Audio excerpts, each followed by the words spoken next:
ফের একবার অবৈধ নির্মাণের বিরুদ্ধে অভিযানে নামল শিলিগুড়ি পুর নিগম। বৃহস্পতিবার পুর নিগমের ৩৬ নম্বর ওয়ার্ডে ভেঙে ফেলা হলো একটি অবৈধ নির্মাণ।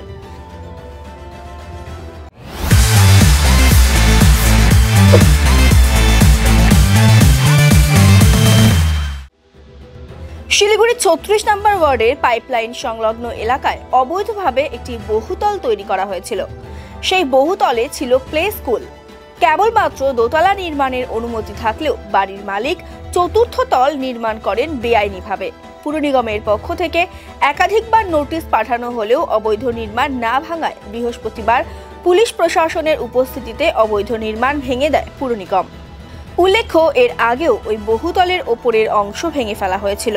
এরপরেও বাড়ির মালিক নির্মাণ শুরু করেন, যে কারণে এদিন সম্পূর্ণভাবে অবৈধ নির্মাণ ভেঙে দেওয়া হয়। অপ্রীতিকর পরিস্থিতি এড়াতে সেখানে মোতায়েন করা হয়েছিল বিশাল পুলিশ বাহিনী।